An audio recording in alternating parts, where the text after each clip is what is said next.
At one Kentucky bar, young Republicans wrestle with their disappointment in Trump and their party. Add AP News as your preferred source to see more of our stories on Google. Add AP News on Google. Add AP News as your preferred source to see more of our stories on Google. Share Covington Chi app. On a recent evening in northern Kentucky, over a dozen young Republicans gathered with beers and brightly colored cocktails at a bar called dEcORa, its neon interior as eccentric as its capitalization, ribbing each other and picking apart the presidential administration they welcomed with high hopes last year. By now, their enthusiasm for Donald Trump had curdled into frustration. "I absolutely do not regret voting for Trump in 2024, said Nathaniel Showalter, 34, who sat in front of a concrete pillar covered in spray paint. "I can't wait for him to get out of office." What poured out that night under the bar's low lights was a sense that the Republican establishment,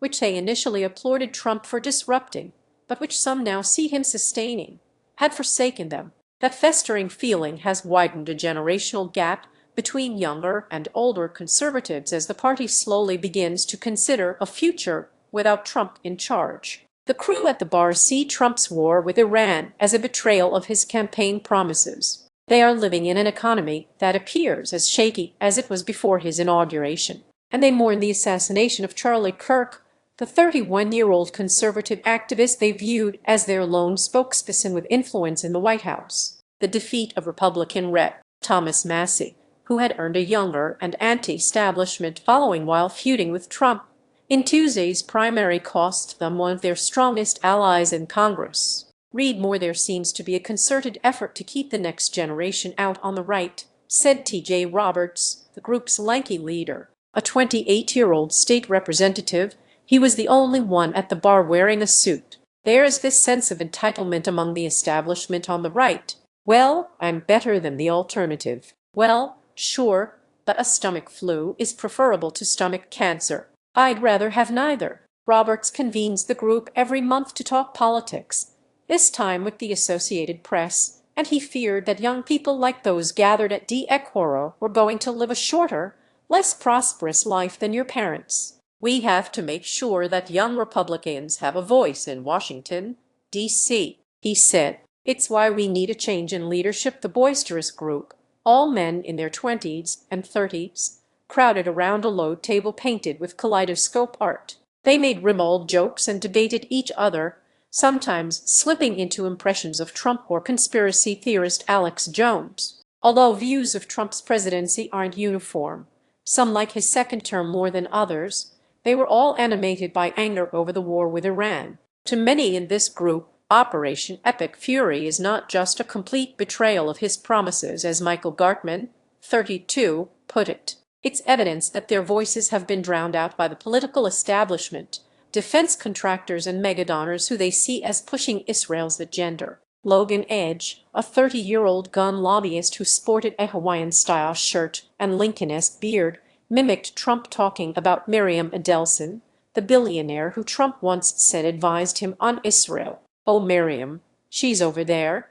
She loves Israel, maybe more than America," he said. He dropped the president's intonation and said, "You can't piss on my shoes and tell me it's raining." Across from Logan sat Andrew Copyrighter, a 33-year-old who hosts a conservative podcast about Kentucky politics, and his son, 14-year-old Leo. The teenager aspires to be an underwater welder and suggested to his father that he could get training by enlisting in the U.S. Navy. "And I said, absolutely not," the elder Copyrighter said. "Not with everything going on. My son is not getting into the military right now and go fight these wars for these psychopaths." "Thank you," someone shouted, as Copyrighter added that Leo can pursue the trade outside the military. Edge jumped in, saying that he and his father, who served in Desert Storm in Iraq, had visited Arlington National Cemetery. "There's a phone app that can guide you to specific grave sites," he said, his voice deepening with emotion. "And me and my dad spent the day finding his friends, and it was very emotional, very tough. And you can get on the metro and go to the next metro stop, and the first thing you see is Raytheon, Lockheed Martin, and Northrop Grumman. And I said to my dad, 'Look what you're about to see.'" Edge paused. It brings tears to my eyes," he said, pushing his chair back and dropping his gaze from the group. Roberts leaned over and asked if Logan was okay. "Why do my friends have to be over there?" said Angel Figueroa, 27, who served in the military and knows people based in the Middle East right now. "It would devastate me to see one of my friends getting bombed one day, and what?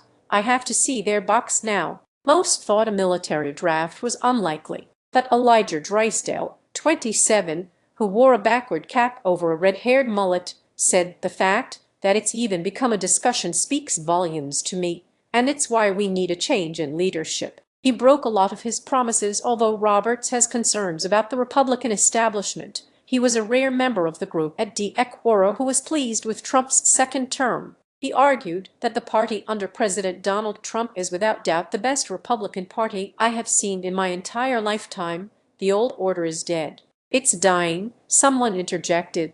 "No, it's gone," Roberts retorted. "Trump shifted the culture so well that these conversations you're hearing right now, this would be unacceptable in the Republican Party of 2014. Now," Roberts said, "there's more willingness to oppose foreign military entanglements, corporate bailouts, and aid to foreign countries such as Ukraine and Israel." The party had also drawn a harder line on immigration, which those gathered have applauded. "I do think Trump started the establishment's downfall. I think it's only being kept alive now by him," said the elder co-operator, citing Trump's endorsement of U.S. Sen. Lindsey Graham and his opposition to Massey. John Wardrop, a 24-year-old wearing a short-sleeve button-up tucked beneath a big belt buckle, said, "We could do a whole lot better." He argued that there was hope for some in the administration, such as Director of National Intelligence Tulsi Gabbard, Health Secretary Robert F. Kennedy Jr., and Vice President J.D. Vance. "I'm actually in disagreement," said Drysdale, who pushed back with harsher criticism of Trump than most of the group. "I think that he broke a lot of his promises. Any affiliation with this administration," he said, "will be a stain on your reputation. This isn't the party that we want. This isn't the party that we voted for or thought we were voting for." Could they envision voting for a Democrat? Henry Hecht, a 26-year-old libertarian who sipped a cocktail with a pirate flag stuck in the top, raised a tentative hand and shrugged. "What's he doing here?" co-operator said in mock anger. "Get him out of here, somebody get the log." Eventually, that cycle has to break. The sense of malaise has been compounded by the loss of Kirk, who founded the conservative youth organization Turning Point USA. Kirk seemed to have no clear air, and Roberts said he was kinder like a mediator. So Trump understood where young Republicans were coming from. The group listed several examples where they felt Republican lawmakers betrayed their promises and conservative ideology, such as the extension of the Foreign Intelligence Surveillance Act and the growing national debt. Massey fought the White House on those issues and others. Trump responded by backing a primary challenger, former Navy SEAL Ed Galrine, who centered his campaign on fealty to the president. Galrine won on Tuesday, demonstrating Trump's power over this party, but deepening frustration with his leadership in other quarters. "We cannot really fight the left until we defeat these old boomer Republicans," Edge said. "The left is organized. The left is institutionalized. They are smart. They are tactical. They are not a joke. They don't play. We look at our own organization on our side and say, well, little lost," said co-operator, suggesting there was more mobilization among younger liberals. "Why don't right-wingers do it?" asked Hecht. "My question is, why would you when for so long the right has been joking about their promises?" said Roberts. "It creates an endless cycle," he added. "Eventually that cycle has to break."